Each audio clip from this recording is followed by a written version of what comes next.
En tout cas, elle est hésitante, elle va à l'école, donc je ne sais pas comment je vais faire. Je lui ai expliqué que le vaccin n'est pas recommandé.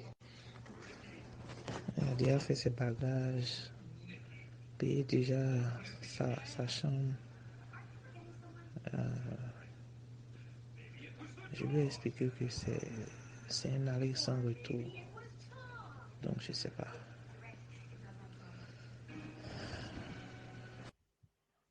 Eh, mais laisse-la. Toi, tu as fait ton devoir de mère. Tu peux pas faire autrement. Laisse-la. Si elle veut prendre le vaccin qu'elle prenne, il n'y a pas de problème. Si c'est pour chose, on va prier pour elle. Après, tout ça, ça va passer. Non, laisse-la, laisse-la. Laisse-la. Faut pas chose, non. Tu as dit, tu as t'opposer comment? Comment tu fais? Tu as déjà dit ce que tu pouvais. Donc, à elle même maintenant de gérer maintenant si elle veut ou si elle veut prendre ou si elle veut pas prendre. Donc, faut la laisser quoi. Laisse-la. Pas t'occuper. C'est ce que je vais faire. Je vais la laisser. Bon. Et qu'elle-même, elle se décide quoi. Parce que tout son esprit est dessus. Sur l'école. Elle veut finir. Elle veut finir. Donc, je vais la laisser avec ce que qu'elle décide elle-même. Ma soeur, il ne faut pas te casser la tête pour ceux-là. Ce sont des enfants de Dieu. C'est Dieu qui les a mis sur terre. Ils vont accomplir la mission. Donc, s'ils sont parmi les gens qui vont prendre le vaccin, elle prendra le vaccin. Toi, il faut t'occuper de Dieu. Pense à Dieu, au Seigneur. C'est tout. Vous pensez au Seigneur. Si tu as fait ce que tu pouvais, étant maman, tu as eu à dire ce que tu pouvais dire, le reste, après, tu laisses Dieu. Parce que n'oubliez pas aussi que le plan de Dieu s'accomplit sur chaque personne. Il y a dans le cœur beaucoup de projets. C'est ce que la Bible dit. Mais c'est le plan de Dieu qui s'accomplit dans chaque homme. Donc, si le plan de Dieu est sur elle pour qu'elle doit accomplir comment le vaccin à elle pour manifester la puissance de Dieu, c'est-à-dire que manifester la gloire de Dieu, c'est possible aussi. C'est-à-dire qu'elle prend le vaccin et après vous priez pour elle pour qu'elle puisse être délivrée. Puis maintenant, sur Dieu. Tout ça sont les plans de Dieu. Ça peut être possible aussi. Ça peut être aussi un plan pour qu'elle vienne à Dieu. Il y a tous ces choses-là. Donc, laisse-la. Tu as fait ce que tu pouvais. Après, maintenant, tu laisses. Tu vois, non? Voilà. Parce que tu ne sais pas quel plan, tu sais pas quel plan qui est derrière. Tu vois, non? C'est pas quel plan, le fait qu'elle prenne le vaccin. Quel plan qui est derrière, tu ne sais pas. Donc, laisse-la partie. Et bon, le reste, on verra bien. Qu'est-ce que la Bible dit pour l'enfant? Il dit, Proverbe 22, 6. Instruire l'enfant selon la voie qu'il doit suivre. Et quand il sera vieux, il ne s'en détournera pas. Tu as vu? Donc, ton devoir, c'est d'instruire ton enfant, de lui dire ce qui est selon ce qui est écrit dans la Bible, c'est-à-dire selon Dieu. Josué 1,8. Que ce livre de la loi ne s'éloigne point de ta bouche. Médite-le jour et nuit pour agir fidèlement selon tout ce qui est écrit.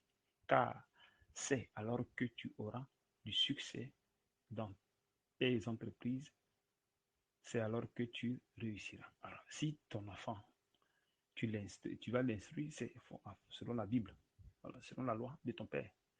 Alors, si ton père dit, instruis ta fille, tu lui donnes les instructions comme tu peux. Maintenant, les décisions à prendre, si elle veut se détourner, bon, si elle lit, elle ne va pas se détourner, tu vois, non, elle ne pourra pas se détourner.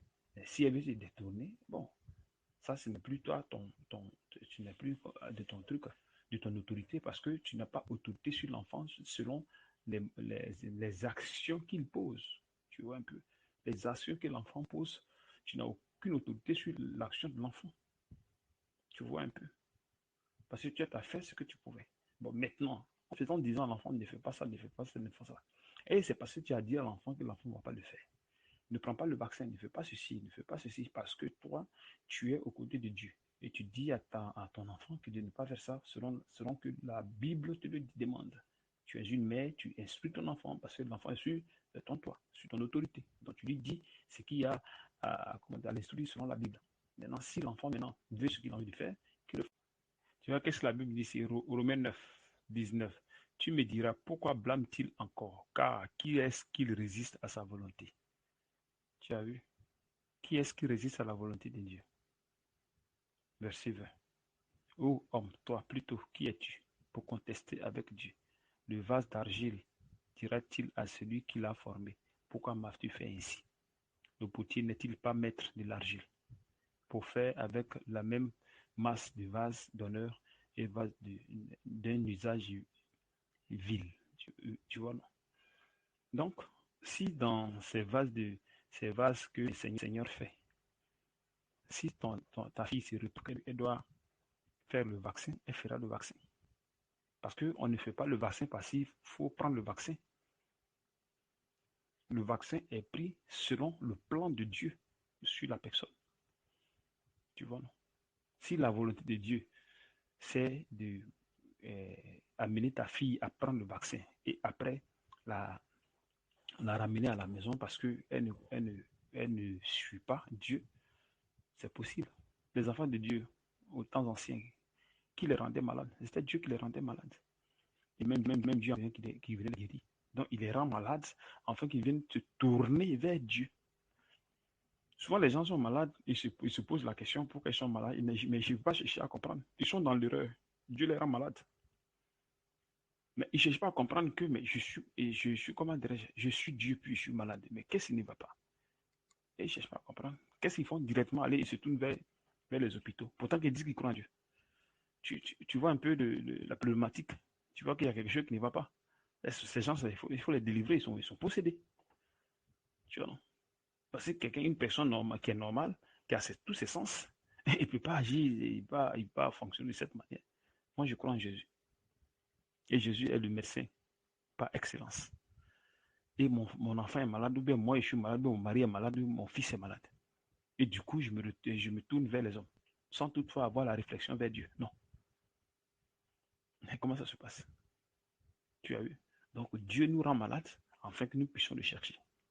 Maintenant, si toi, tu ne le cherches pas, que tu veux forcément faire, tu veux guérir ton enfant, il va te dire que celui-là, il ne m'a pas compris. Tu vois, non? Tu vois? Donc, Dieu nous rend malades. Il nous rend malades.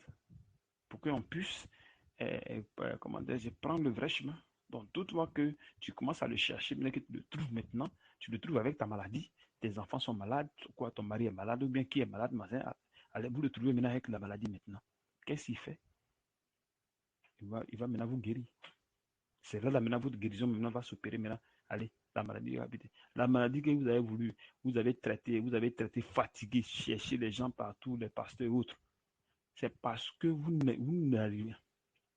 n'êtes pas sur le bon chemin. Parce qu'il veut que vous le cherchiez de la bonne façon quand le mal arrive.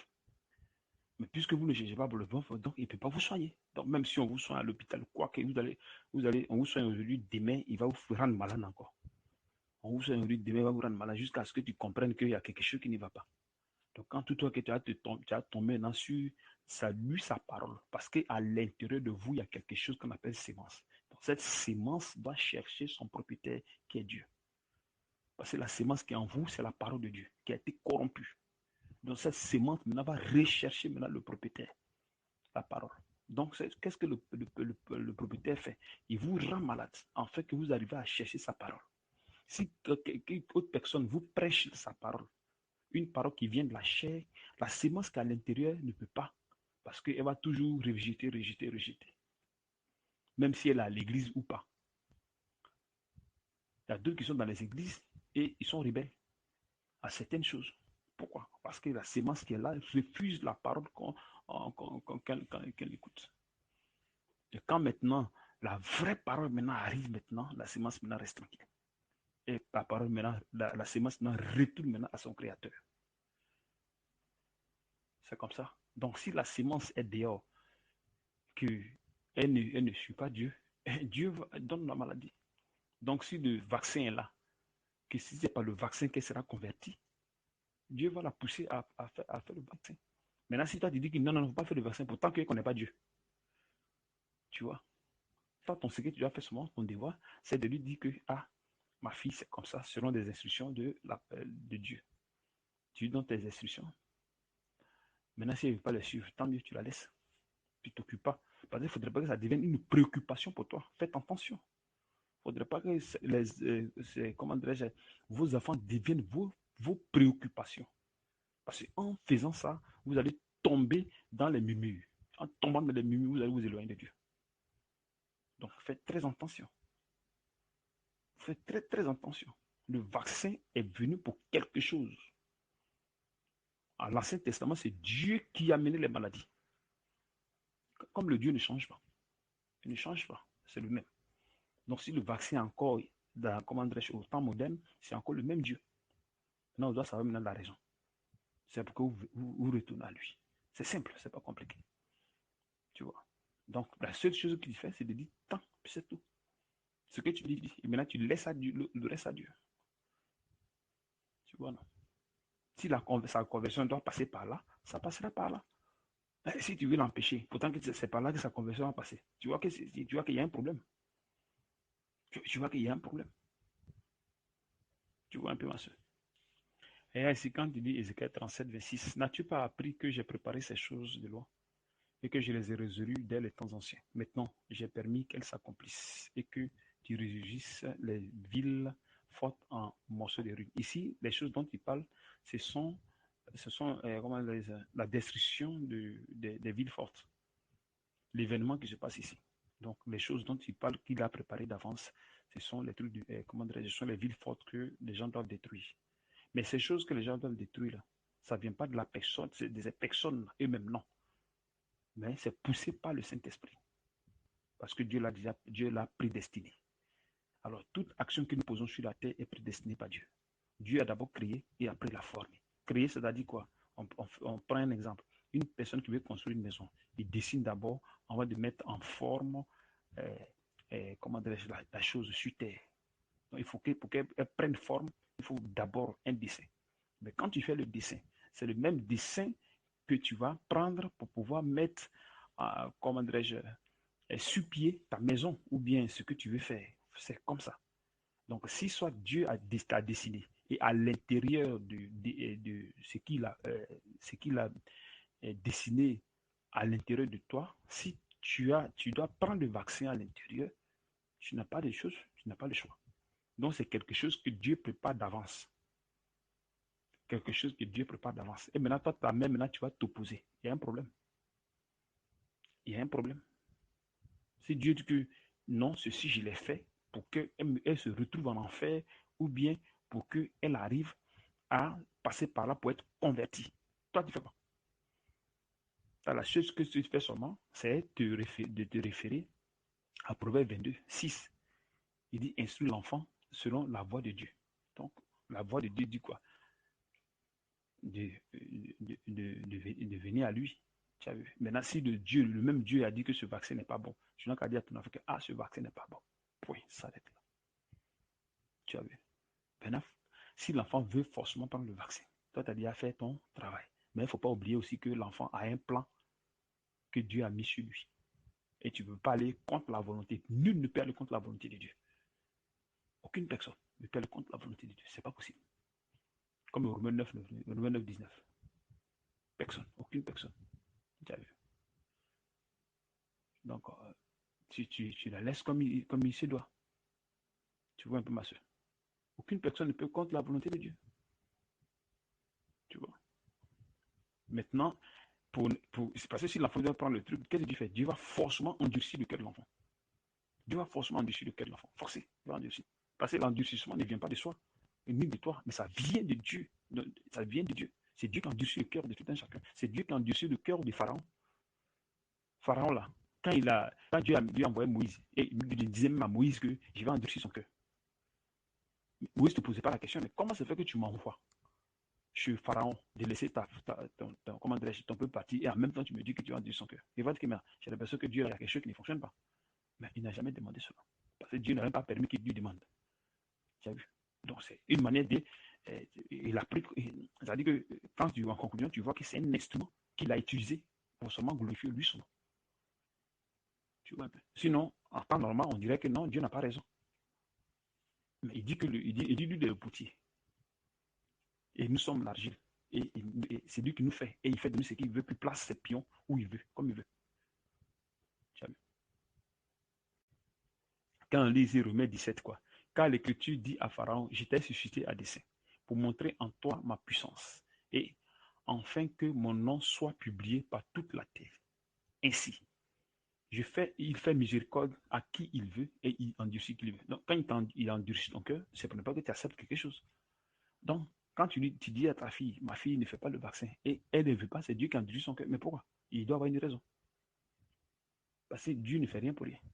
Dieu que vous voyez là, les trucs là ne se passent pas dans le hasard dans la vie de quelqu'un. Non, ça ne fonctionne pas. Chaque chose que nous faisons est liée à quelque chose. Il y a une raison. Donc, si elle veut aller faire le vaccin, c'est Dieu qui endurcit son cœur pour qu'elle aille faire le vaccin. Maintenant, en faisant le vaccin, qu'est-ce qui va se passer après?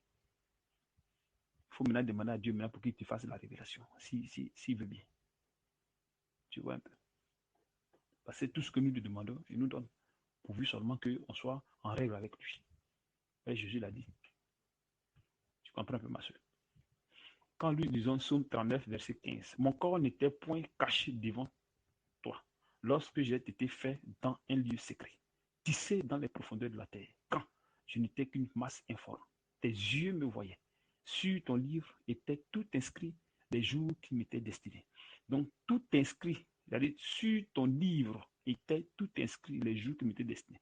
Donc, dans ces jours qui sont destinés à l'enfant qui doit venir sur la terre, si c'est inscrit dans son livre de vie que cet enfant prendra le vaccin, il va prendre le vaccin sans problème.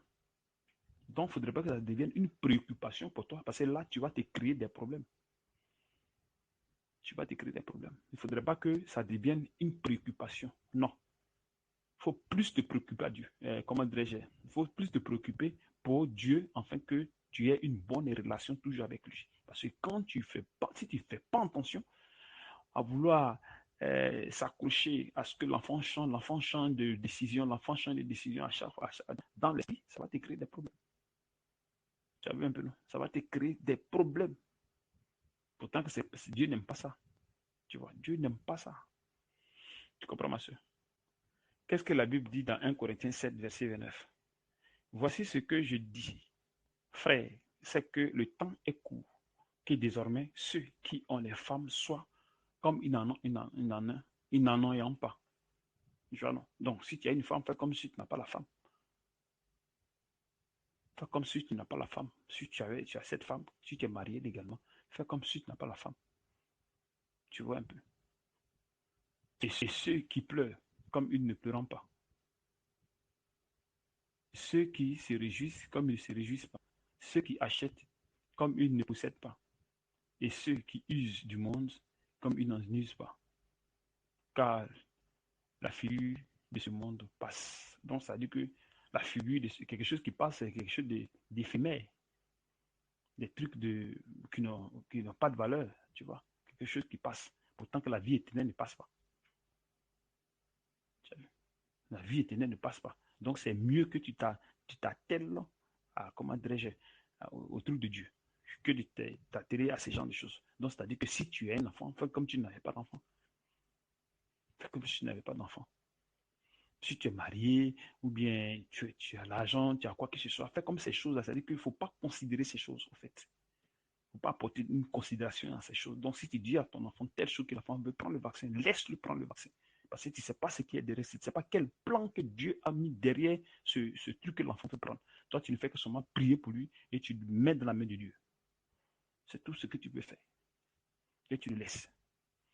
Parce qu'en faisant ça, elle aussi, elle a accompli aussi le dessein de Dieu en elle. Pour glorifier le nom de Dieu. Donc, ça dit que toute chose, en bien ou en mal, glorifie le nom de Dieu sur la terre. Parce que c'est lui qui permet les choses. Les choses ne viennent pas comme ça, non. C'est Dieu qui permet. C'est pour cette raison, quand nous avons le mystère des trucs de Dieu, on fait attention à tout ce que nous faisons. Quand nous prenons les décisions, ou bien quand nous soit apportons des conseils à nos enfants et autres que les enfants refusent, on doit faire attention, on doit avoir des retenues. C'est-à-dire que nous ne sommes plus comme des personnes qui sont sans le mystère de Dieu. Parce que Dieu nous fait découvrir son mystère. Et c'est ce mystère-là qui nous sauve. Alors, si tu es chrétien et que tu n'as pas les mystères de Dieu, il y a un problème. Et même tu peux aussi connaître les mystères, mais il faudrait que ces mystères-là se manifestent en toi. Il faut que ça s'accomplisse. Il faut que ça s'accomplisse en toi. Et quand ça s'accomplit maintenant en toi, maintenant, c'est là, ça commence à changer ta manière de voir, tes pensées, tes réactions. Toutes ces choses, ça change. Ça, c'est un. Tu connais. Deux, il faut que ça se manifeste. Tu as vu? Mais pour que ça puisse se manifester, il faudrait que ça te soit prêché, ça te soit enseigné par l'esprit. C'est-à-dire que l'évangile de l'esprit et non l'évangile qui vient de la chair, mais l'évangile qui vient de l'esprit. Il faudrait que toi, tu sois apte à recevoir cette parole sur un cœur pur, comme Jésus l'a dit. Heureux ceux qui ont le cœur pur. Alors ici, si Jésus dit que heureux ceux qui ont le cœur pur, et nous savons que nul n'a le cœur pur sur terre. Aucune personne. Aucune personne n'a le cœur pur. Quand nous lisons Romains 3, quoi donc sommes-nous plus excellents? Nullement. Car nous avons déjà prouvé que tous, juifs et grecs, sont sous l'empire du péché. Selon qu'il est écrit, il n'y a point de juste, pas même un seul. Nul n'est intelligent, nul ne cherche Dieu. Donc, c'est-à-dire que nous sommes tous perdus. Et quand Jésus parle dans Matthieu 5, 8, heureux ceux que le cœur est pur, car ils verront Dieu. Alors, qui donnera ce cœur si ce n'est que Dieu lui-même? Donc, si une personne endurcit le cœur, ce n'est pas la personne qui endurcit le cœur, mais c'est Dieu qui endurcit le cœur. Parce que le cœur que nous avons, on est né avec. Donc, ça ne peut pas recevoir ce qui est de Dieu. Ça ne peut pas recevoir le spirituel. Tu as vu? Donc, si tu parles, tu dis à quelqu'un quelque chose de pur qui peut sauver son âme, et que la personne endurcit le cœur, l'endurcissement ne vient pas de la personne, ça vient de Dieu. Lui-même qui endurcit le cœur, que lui qui endurcit, comment dirais-je, Pharaon. Donc, c'est lui qui endurcit le cœur de l'enfant. Tu as vu? Parce que pour que le cœur soit pur, il faut forcément Dieu. Il n'y a pas quelqu'un d'autre. Parce qu'on n'a pas le cœur pur. Il faut forcément Dieu. C'est lui qui rend le cœur pur, afin que ce cœur-là puisse recevoir la parole du Seigneur. Tu vois un peu. Quand il dit dans Matthieu 15, 19, car c'est du cœur que viennent les mauvaises pensées, les meurtres, les adultères, les impudicités, les vols, les faux témoignages, les calomnies. Toutes ces choses, ça vient de là. Tu vois. Personne ne connaît son cœur. Comme la Bible le dit dans Jérémie 17, 9. Le cœur est torturé, par-dessus. Tout. Et il est méchant. Qui peut le connaître? C'est-à-dire, toi, ton propre cœur, tu ne le connais pas. Il y a des choses qui sont enfouies dans le cœur que toi-même, tu ne sais pas. C'est-à-dire que ton esprit même, il y a des choses que ton esprit ne connaît même pas même dans ton cœur. Donc, tu peux dire à quelqu'un, oh non, ça, je ne fais pas. Mais à un moment donné, paf, tu fais. Tu es étonné. Pourquoi? Parce que le cœur t'a révélé certaines choses que toi-même, tu ne sais pas. Et il veut te mettre dans le problème. C'est pour cette raison, quand Dieu vient nettoie le cœur de l'homme. Donc, il nettoie l'esprit, il nettoie le cœur, afin que tu puisses marcher dans sa volonté parfaite. Si ce n'est pas le cas, oublie. Verset 10. Je sonde les reins pour rendre à chacun selon ses voies, selon le fruit de ces choses, de ces œuvres. Donc, c'est Dieu qui éprouve le cœur. C'est-à-dire que toi-même, ton propre cœur, tu l'as. Tu ne peux pas l'éprouver. Tu ne peux pas. Tu vois comment c'est dangereux. C'est pour cette raison que si quelqu'un ne connaît pas bien Dieu, il va seulement se dire qu'il est correct, tout ce qu'il fait est bon, pourtant que c'est faux. C'est faux. C'est faux. Tu as vu. Quand nous lisons Isaïe 46, 10, j'annonce dès le commencement ce qui doit arriver. Et longtemps d'avant, ce qui n'est pas encore accompli. Je dis, mes arrêts subsisteront. Donc il y a des choses qui ont été arrêtées. Il y a des choses, mes arrêts subsisteront. Et j'exécuterai toute ma volonté. C'est moi qui appelle de l'Orient un oiseau de proie d'une terre lointaine, un homme pour accomplir mes desseins. Je l'ai dit et je le réaliserai. Je l'ai conçu, c'est-à-dire il a conçu et je l'exécuterai. Donc, c'est des choses qui sont déjà faites, mais seulement ça s'accomplit selon que Dieu a prédestiné. Donc, à chaque fois, il exécute, à chaque chose, c'est exécuté selon que le temps de Dieu comment dirais-je, arrive. Donc, l'endurcissement ne vient pas d'abord de l'homme, ça vient de Dieu. Donc, si tu dois endurcir ton cœur pour que tu accomplisses comment dirais-je, la prise du vaccin, forcément, tu vas prendre le vaccin.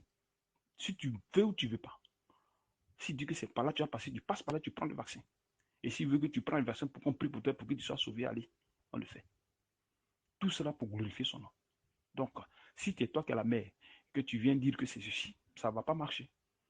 Toi, ce que tu fais seulement, bon, comme il a dit, allez, tu donnes des instructions à ton enfant. Maintenant, laisse maintenant l'enfant maintenant. Il ne faut pas mettre ton cœur là-dessus. Quand tu mets ton cœur, ça devient un problème. Tu laisses maintenant Dieu et maintenant tu vas t'accrocher à l'enfant. Ton mari, c'est pareil. Tout ce que tu as trouvé, cette chose, c'est pareil. Donc, il faut t'accrocher plus à Dieu. Voilà. Parce qu'aucune chose n'arrive sur terre. Aucune action ne peut être posée si Dieu ne l'a voulu. Quel que soit l'assassinat, meurtre, viol, quoi que ce soit. Comme Lamentation 3:37 le dit. Qui dira qu'une chose arrive sans que le Seigneur ne l'ait ordonné? N'est-il pas de la volonté du Très-Haut qui vient les maux, c'est-à-dire le mal, il est bien, c'est lui. Il n'y a pas quelqu'un d'autre. Donc c'est un mystère. C'est un mystère. C'est pourquoi, pour être sauvé, il faut que les mystères vous soient enseignés. Et le mystère doit être enseigné sur un cœur pur. Sur un cœur pur. Et ce cœur pur, c'est Dieu qui prépare ce cœur. Afin que ce cœur, comment dirais-je, reçoive la loi de Dieu. Tout ce que Dieu a prononcé. Les mystères. Et ces mystères s'accomplissent en toi. C'est-à-dire que l'écriture, telle chose, telle chose, telle chose, telle chose. Allez, on t'enseigne cela, puis ça s'accomplit. Mais ça ne peut pas s'accomplir sur un cœur qui est dur. Jamais ça n'existe pas. Dieu endurcit le cœur pour que tu puisses se rejeter et pour qu'il puisse te sauver après. Si tu es sa sémence, attention. Tu vois. Il y a même ses enfants qui endurcissent le cœur. C'est lui-même qui endurcit le cœur des enfants pour qu'il les frappe, afin que Jésus vienne sauver quand les temps seront accomplis. Quand nous lisons Ézéchiel 20:25, je leur donnais aussi des préceptes qui n'étaient pas bons. Des préceptes qui n'étaient pas bons et des ordonnances par lesquelles ils ne pouvaient vivre. Je les souillais par les offrandes quand ils faisaient passer par le feu tous leurs premiers-nés. J'ai voulu ainsi les punir et les faire connaître que je suis l'Éternel. Mais avant même qu'ils n'arrivent là, dans ce verset, avant qu'ils n'arrivent à faire ces choses-là, qui les endurcit pour ne pas qu'ils le suivent? C'est lui-même. C'est lui qui endurcit le cœur. Parce que c'est lui qui endurcit le cœur du Pharaon. Quand il disait à Moïse, va, il endurcit le cœur. Et il a fait encore la même chose à ses enfants. Donc il a endurci encore le cœur des enfants afin qu'ils viennent les frapper. Donc il endurcit le cœur des enfants maintenant. Qu'est-ce qu'il faut maintenant? Il leur donne des préceptes par lesquels ils ne peuvent même pas être sauvés. Tu vois? Pourquoi? Parce qu'il a un plan derrière toutes ces choses. Il a un plan. Donc le plan doit s'accomplir forcé. À tous les coups, ça doit s'accomplir. Tu vois, ma soeur? Le plan doit s'accomplir. Donc pour que le plan s'accomplisse, il faut qu'il endurcisse afin que tu refuses et accomplisses ce qu'il a mis en toi. Tu vois? Quand nous disons Psaume 33, verset 8, que toute la terre craigne l'Éternel, que tous les habitants du monde tremblent devant lui. Car il dit, et la chose arrive, il ordonne, elle existe, tu vois. Donc, les choses qui se passent et qui viennent en existence, c'est Dieu qui les ordonne. C'est Dieu qui ordonne cela. Donc, si quelque chose va s'accomplir en toi, en bien ou en mal, c'est Dieu. C'est Dieu qui le fait, pas quelqu'un d'autre. Tu vois un peu. C'est Dieu qui le fait. Même faire un enfant, c'est Dieu. Aller avec sa femme pour concevoir un enfant, c'est Dieu. C'est lui, c'est le créateur. Nous ne sommes pas des créateurs. Nous reproduisons. Mais on reproduit ce qui a été d'abord déjà. Il faut reproduire quelque chose qui existe. Comment tu vas reproduire quelque chose qui n'existe pas? Donc, c'est-à-dire que les choses, les enfants sont dans l'invisible. Et maintenant, Dieu maintenant t'amène maintenant à les reproduire sur terre. Par une loi qu'il a donnée, la reproduction. Donc, c'est à partir de cette loi que maintenant, tu essaies de reproduire quelque chose que l'homme que Dieu a déjà créé. C'est pareil. Donc, les actions que nous posons ont été déjà créées d'abord par Dieu. Donc, chaque action que nous posons sur terre a été déjà créée par Dieu. Que ce soit les enfants, que ce soit le mariage, que ce soit le bon comportement, l'intelligence, tout. Puisque c'est lui qui donne l'intelligence. La pauvreté, tout. La richesse, tout. Les inventions, les voitures, les trucs, machin, tout ça. Les choses que Dieu a déjà préparées dans le corps de l'homme. Et l'homme ne fait que seulement faire ressortir cela, ce que Dieu a mis en lui. Tu as vu? Donc nous reproduisons seulement les trucs de Dieu pour aller accomplir tout ce qu'il lui a déjà préparé pendant les 6 jours de la construction de son œuvre. Les 6 jours et 7e jour s'est reposé. Et quand il s'est reposé, il avait déjà tout construit. Tout était déjà construit. Il fallait seulement que ça vienne. Il assis maintenant, il voit, il regarde maintenant tout ce que lui a construit, en train de maintenant se mouvementer. C'est comme tu es assis puis tu regardes la télévision. Tu mets ton film et tu regardes. Mais le film que tu mets là, rien ne peut changer dedans. Les choses que tu as déjà préparées, c'est ce qui est dedans, c'est ce qui se passe. Donc, il est assis, mais là, puis il nous regarde tout ce qui se passe maintenant. C'est nous qui pensons que nous faisons des choses par nous-mêmes, machin. Non, c'est faux. C'est faux. C'est pas vrai. C'est pas vrai. C'est pour cette raison que même quand ton enfant est dans le monde, faut pas te plaindre. Il faut juste rester tranquille. Parce que l'avenir de l'enfant ne vient pas de toi. C'est d'abord la première des choses. Son avenir ne vient pas de toi. L'avenir de l'enfant est préparé par Dieu. Donc, si tu avais 1000 enfants, les 1000 enfants sont préparés par Dieu l'avenir. Ce n'est même pas toi-même qui prépare l'avenir de l'enfant. Son chemin est tracé. Sa femme est préparée. Ses échecs sont préparés. Sa réussite est préparée. Tout est préparé en lui. Et Dieu le dépose sur terre. Et il ne vient que seulement qui accomplit tout ce que Dieu a mis en lui. Ça devient une personne. Donc, quand vous connaissez ces choses, il n'y a pas de problème. Donc, ce mystère est montré seulement aux enfants de Dieu. Et ce mystère doit s'accomplir en nous, afin que ça puisse nous amener à à la statue parfaite de Christ. Comme ça, quand nous vivons, on n'a plus d'inquiétude. Si ce n'est pas le cas, on aura des inquiétudes. Forcé, on aura des inquiétudes. Mais si nous connaissons le mystère de Dieu sur un cœur pur, c'est fini. Toutes les paroles de la Bible s'accomplissent en nous. Toutes les paroles s'accomplissent, ça s'accomplit, ça s'accomplit, ça s'accomplit, ça s'accomplit. Et non, nous, on a accompli la parfaite. Nous sommes chers. Comment tu as accompli? Non, c'est la parole qui s'accomplit. Puisque ce qui est à l'intérieur de c'est la sémence. Et la sémence, c'est la parole. Donc la parole qui entre dans la sémence se manifeste. C'est-à-dire, elle prend vie. La loi prend vie en toi. Comme on dit la parole faite chair, c'est pareil. Tu vois. Donc, ce que vous pouvez dire, c'est qu'il faut rester tranquille pour ce vaccin. Reste tranquille pour ce vaccin. Ceux qui seront vaccinés, Dieu les connaît déjà. Si c'est 1 million, 2 millions, 4 millions, 7 millions de personnes qui seront vaccinées, ils sont là, ils sont prédestinés, ils sont là, ils seront forcément vaccinés. Ils seront forcément vaccinés. Et si parmi eux, Dieu veut comment dirais-je, sauver d'autres par rapport, après avoir pris le vaccin pour glorifier son nom, ça va se passer aussi. Personne aussi ne pourra empêcher cela. Parce que personne ne peut empêcher sa volonté. Impossible. Donc, nous faisons que seulement prier et dire seulement Amen. Ma fille, je lui ai dit que si c'est pas, si, quand les gens leur disent que prenez le vaccin ou est-ce que prenez le vaccin, vous ne pas l'école, elle reste à la maison.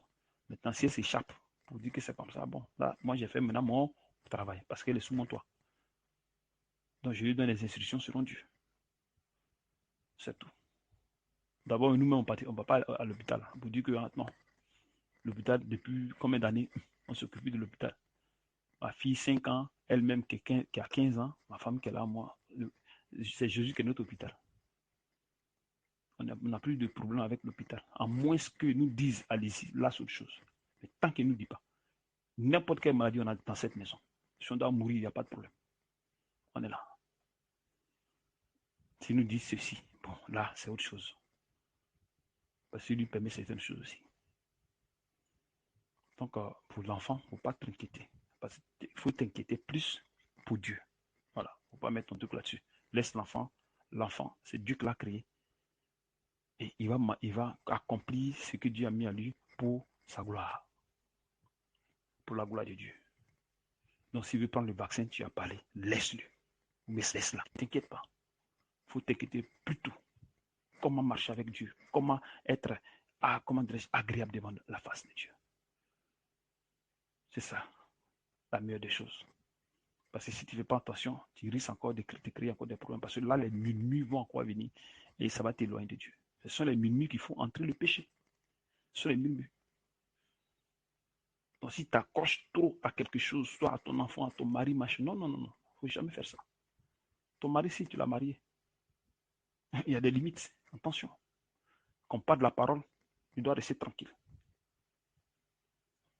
S'il ne veut pas, alors tu prends tes bagages, tu fous le camp. C'est tout. Parce que là, il ne doit pas toucher à ta foi. Mais beaucoup de femmes n'ont pas compris cela. Elles tremblent. Ou bien beaucoup d'hommes, quand ils voient les femmes, machin. Non. Il faut trembler devant Dieu. On ne tremble pas devant femme. Jamais ça n'existe pas. Il faut trembler devant Dieu par rapport à sa parole. Faites beaucoup attention. Parce que vos désirs que Dieu a mené vers l'homme, vers vos maris, aujourd'hui, ces désirs retournent à Dieu.